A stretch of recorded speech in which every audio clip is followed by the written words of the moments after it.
Hello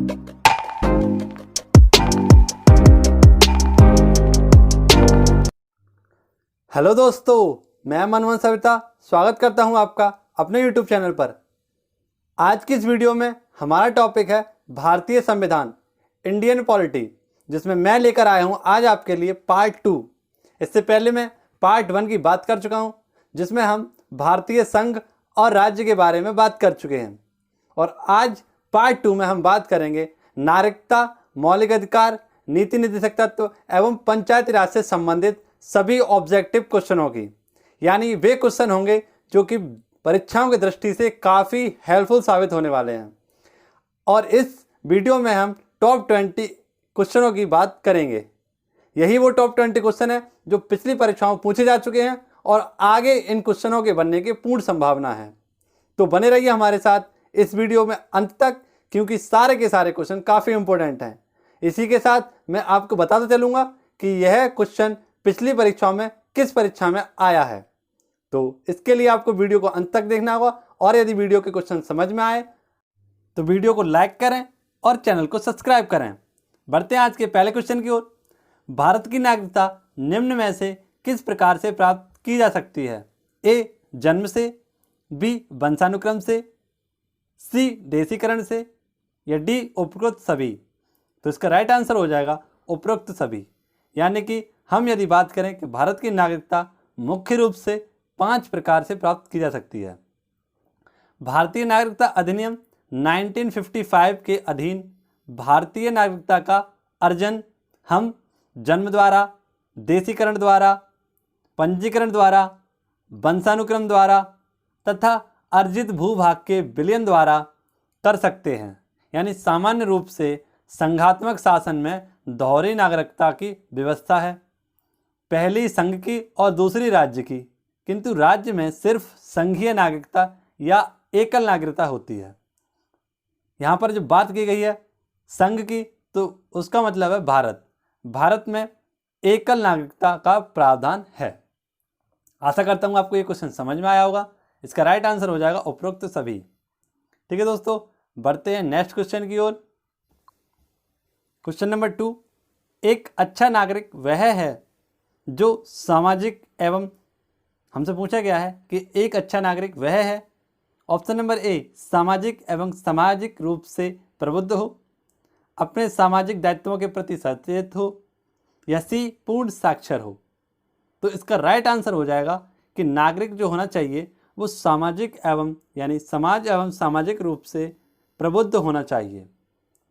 सामाजिक एवं राजनीतिक रूप से भी उसे प्रबुद्ध होना चाहिए। यानी जागरूक व्यक्ति सामाजिक दायित्वों के निर्वहन के लिए एवं विधि समस्त कार्य करने हेतु शिक्षित होगा तो वह एक अच्छा नागरिक होगा। तो इसका राइट आंसर हो जाएगा सामाजिक या समाज एवं सामाजिक रूप से प्रबुद्ध। इसी को हम कह सकते हैं सामाजिक या राजनीतिक रूप से प्रबुद्ध व्यक्ति एक अच्छा नागरिक कहलाएगा। आशा करता हूँ आपको ये क्वेश्चन समझ में आया होगा। बात करते हैं नेक्स्ट क्वेश्चन की। नेक्स्ट क्वेश्चन हमारा पूछा गया है कि भारत का संविधान एक नागरिकता प्रदान करता है, दोहरी नागरिकता प्रदान करता है, नागरिक से संबंधित कोई प्रावधान नहीं है, या बहुमूल नागरिकता प्रदान करता है।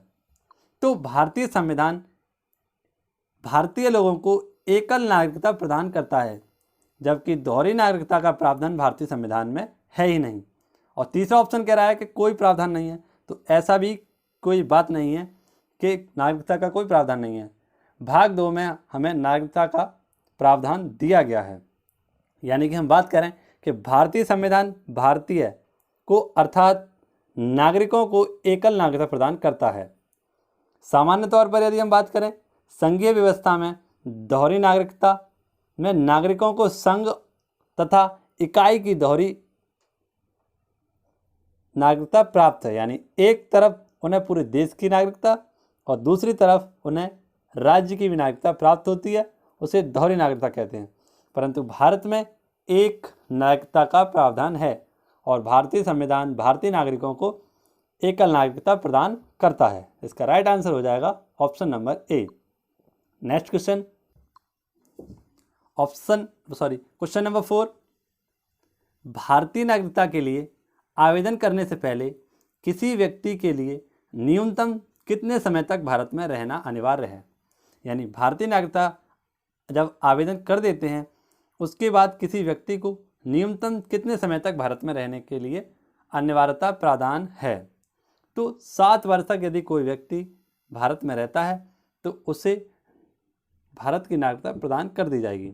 यानी भारतीय संविधान के भाग 2 में अनुच्छेद 5 से 11 तक यानी कि आर्टिकल 5 to 11 नागरिकता का प्रावधान है और अनुच्छेद 11 के अनुसार संसद नागरिकता के अधिकारों का विधि द्वारा विनियमन करती है। नागरिकता से संबंधित प्रमुख विधि नागरिकता अधिनियम 1955 से लिया गया है और इसमें कई बार संशोधन भी कर दिया गया है।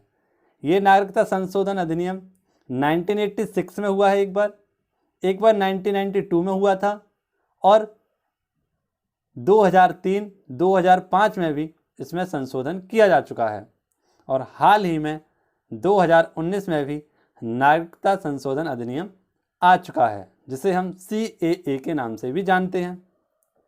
और इसके हिसाब से भारत में जन्मे केवल उस व्यक्ति को नागरिकता प्रदान की जाएगी जिसके माता पिता में से कम एक भारत का नागरिक हो, जिसके लिए उन्हें 7 वर्ष तक भारत में रहना पड़ेगा। आशा करता हूँ आपको ये क्वेश्चन समझ में आया होगा।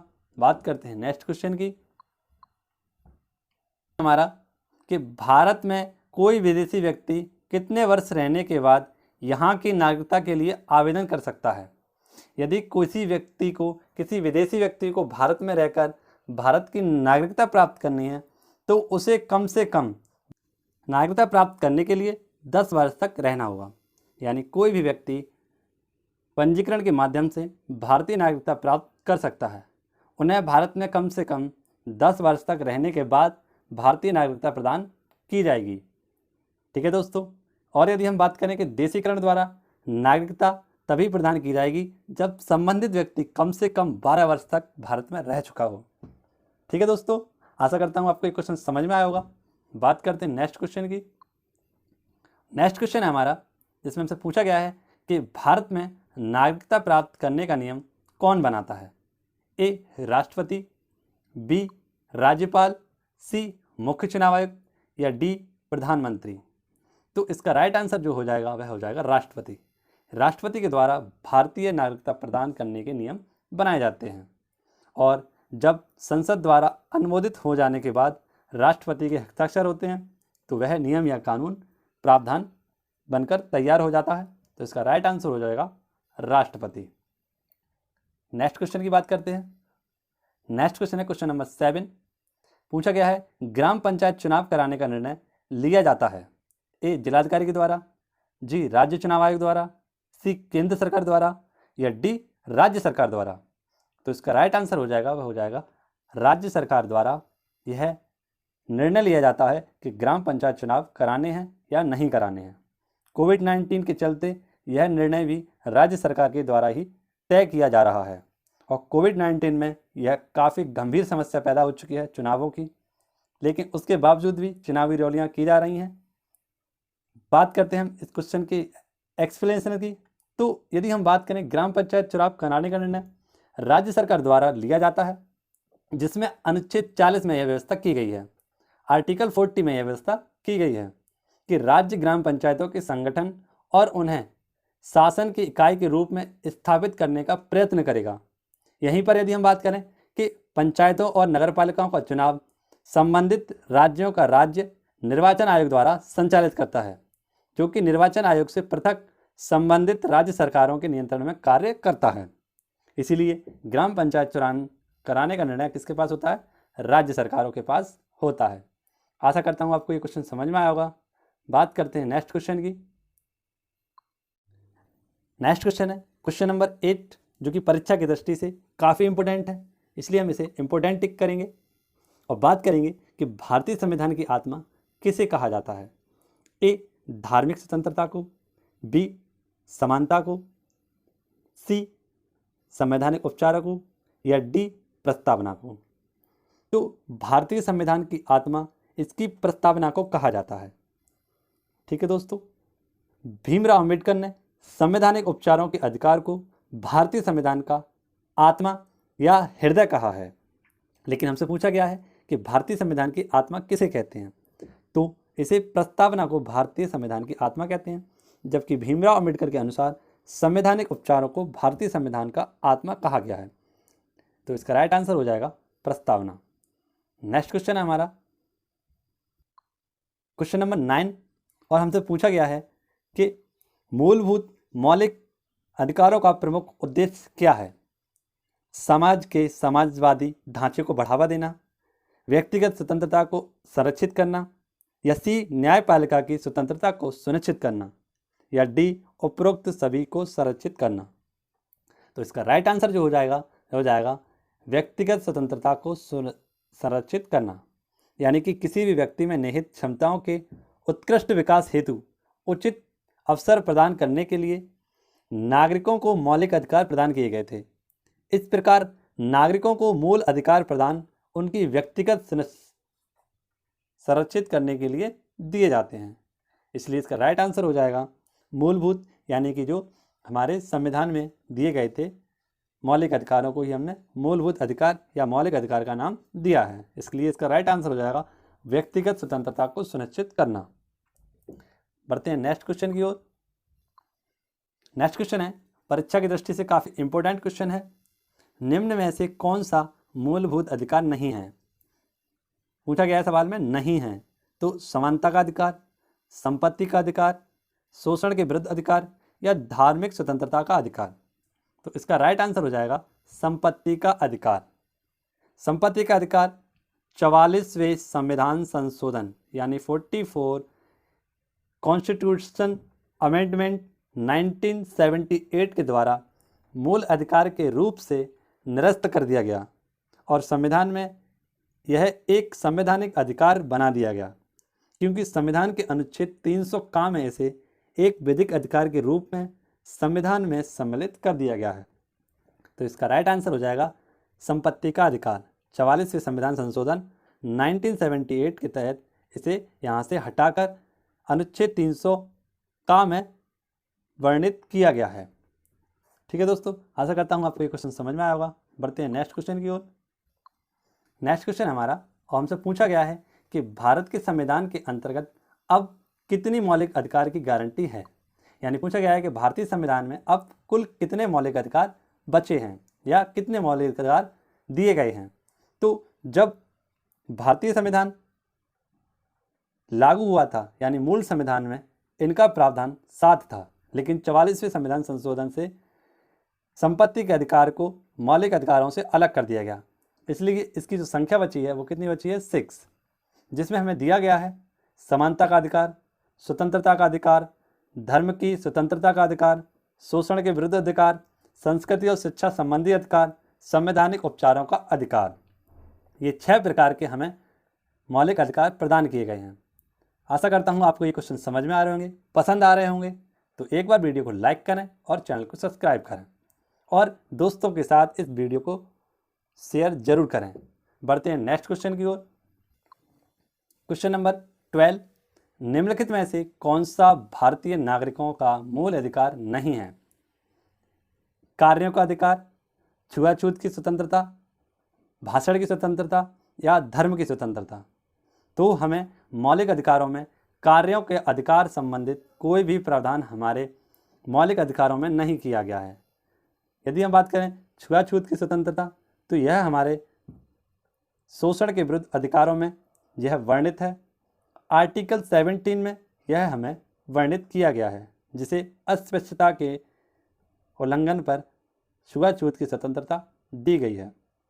तो इसका राइट आंसर हो जाएगा मूल अधिकार नहीं है, तो यह नहीं है कार्यों का अधिकार, जबकि ये हमें तीनों के तीनों हमें भारतीय संविधान में वर्णित किए गए हैं। बढ़ते हैं नेक्स्ट क्वेश्चन की ओर।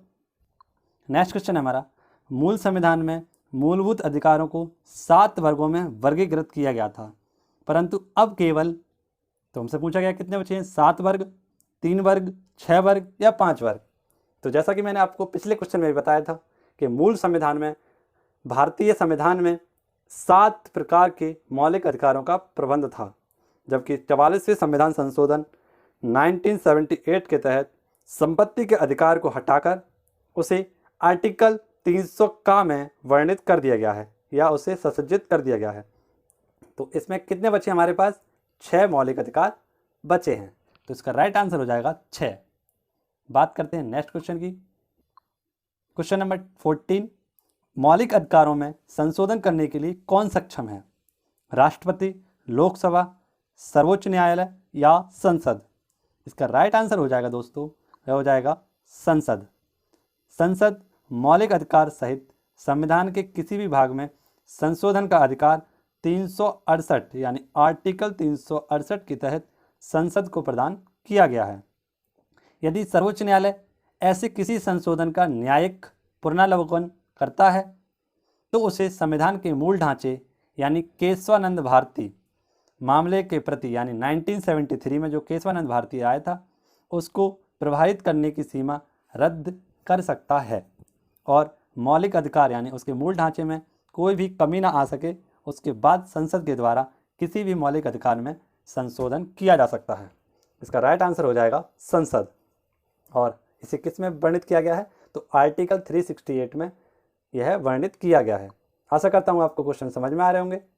बढ़ते हैं नेक्स्ट क्वेश्चन की ओर। नेक्स्ट क्वेश्चन हमारा, भारतीय नागरिकों के मौलिक अधिकारों पर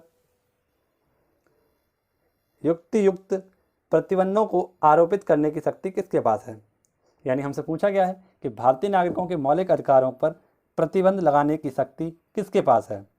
तो मौलिक अधिकारों पर प्रतिबंध लगाने की एकमात्र शक्ति जो है वह संसद के पास है। यानी कि संविधान में भारतीय नागरिकों के मौलिक अधिकारों पर प्रतिबंध आरोपित करने की शक्ति केवल और केवल संसद के पास है। यह क्वेश्चन कई बार बन चुका है और ये आरआरबी एनटीपीसी 2021 के शिफ्ट नंबर 6 में पूछा जा चुका है। बात करते हैं नेक्स्ट क्वेश्चन की।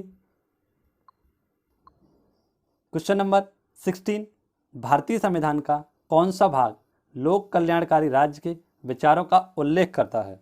यानी लोक कल्याणकारी राज्य वेलफेयर स्टेट के बारे में कौन सा भाग बात करता है? तो भाग 4 डीपीएसपी यानी राज्य के नीति निर्देशक तत्वों को भाग 4 में कल्याणकारी राज्य बनाने के लिए उल्लेखित किया गया है। यानी कल्याणकारी राज्य का अर्थ है वह राज्य जो अपने निवासियों को सामाजिक, आर्थिक और राजनीतिक गतिविधियों के द्वारा स्वयं के संपूर्ण व्यक्तित्व के रूप में रूपांतरित करने का अवसर उपलब्ध कराए। इसी को अनुच्छेद 36 से 51 तक यानी भाग 4 में वर्णित किया गया है और जिसे राज्य के नीति निर्देशक तत्वों के नाम से जाना जाता है। आशा करता हूँ आपको ये सारे क्वेश्चन समझ आ रहे होंगे। यदि क्वेश्चन समझ आ रहे हों, पसंद आ रहे हों तो एक बार वीडियो को लाइक करना ना भूलें, चैनल को सब्सक्राइब जरूर करें। नेक्स्ट क्वेश्चन है और परीक्षा की दृष्टि से काफ़ी इम्पोर्टेंट प्रश्न है कि समान नागरिक संहिता किस राज्य में लागू है? ए उत्तर प्रदेश, बी नागालैंड, सी गोवा या डी मिजोरम? इसका राइट आंसर हो जाएगा, आए दिन परीक्षा में पूछा जा चुका है, सी गोवा। गोवा में समान नागरिकता लागू है। ये समान नागरिकता क्या होता है? तो इसे संविधान संशोधन यानी आर्टिकल 44 के अनुसार राज्य के समस्त राज्य क्षेत्र में नागरिकों के लिए समान सिविल संहिता लागू करने का प्रयास किया जाता है। यह किस में किया जाता है? आर्टिकल 44 में। तो इसका राइट आंसर हो जाएगा समान नागरिक संहिता किस राज्य में लागू है? तो गोवा में लागू है। नेक्स्ट क्वेश्चन हमारा कि नागरिकों के लिए समान सिविल संहिता किस अनुच्छेद में है? तो इसका राइट आंसर हो जाएगा आर्टिकल 14। यानी आर्टिकल 14 के अनुसार राज्य के समस्त राज्य क्षेत्रों में नागरिकों को यह सिविल सेवा प्रदान किया गया है। बढ़ते हैं नेक्स्ट क्वेश्चन की ओर। नेक्स्ट क्वेश्चन हमारा, निम्नलिखित में से कौन एक संवैधानिक संशोधन मौलिक कर्तव्यों से संबंधित है? तो इसका राइट आंसर हो जाएगा 44। मौलिक अधिकारों से संबंधित कौन सा संविधान संशोधन है? तो 44वां संविधान संशोधन है। नहीं दोस्तों, इसका राइट आंसर हो जाएगा 42वां संविधान संशोधन, जिसमें 42वें संविधान संशोधन के तहत पूर्व सोवियत संघ के संविधान द्वारा मौलिक कर्तव्यों को ग्रहण किया गया है और मौलिक कर्तव्य भारतीय संविधान के भाग 4A में यानी अनुच्छेद 51A में वर्णित हैं। इनकी संख्या 11 है। ये कर्तव्य विनाशक एवं संवैधानिक गतिविधियों को नियंत्रण करने की सहायता प्रदान करते हैं। इसका राइट आंसर होगा दोस्तों 42वां संविधान संशोधन। वो रॉन्ग हो गया था हम पे, मुझे लगा वो 42 है, लेकिन इसका राइट आंसर हो जाएगा 42। बात करते हैं आज के लास्ट क्वेश्चन की, बढ़ते हैं आज के लास्ट क्वेश्चन की ओर। और हमारा लास्ट क्वेश्चन है आज का कि भारत के संविधान में मूलभूत कर्तव्यों को कौन से संविधान संशोधन द्वारा जोड़ा गया था। हमसे पूछा गया है कि कर्तव्यों को किस संविधान संशोधन द्वारा जोड़ा गया था। तो इसे जोड़ा गया था 42वें संविधान संशोधन द्वारा, यानी 42वें संविधान संशोधन 1946 के तहत इसे जोड़ा गया था, नहीं 1976 के तहत इसे जोड़ा गया था। आशा करता हूँ आपको ये सारे क्वेश्चन समझ में आए होंगे। यदि वीडियो के क्वेश्चन आपको समझ में आए हों, बस ये थे हमारे आज के टॉप 20 क्वेश्चन, जो कि आपकी परीक्षा की दृष्टि से काफ़ी महत्वपूर्ण साबित होंगे अब, क्योंकि आपने यदि वीडियो को अंत तक देखा है तो इसमें से लगभग 5 से 6 क्वेश्चन भारतीय संविधान से आपके क्वेश्चन पेपर में पूछे जा सकते हैं। तो यदि आपको वीडियो के क्वेश्चन समझ आए हों, पसंद आए हों, तो वीडियो को एक बार लाइक करें और दोस्तों के साथ साझा करें और चैनल को सब्सक्राइब करना ना भूलें। मिलते हैं नेक्स्ट वीडियो में, तब तक के लिए धन्यवाद और भूलना ना चैनल को सब्सक्राइब करना।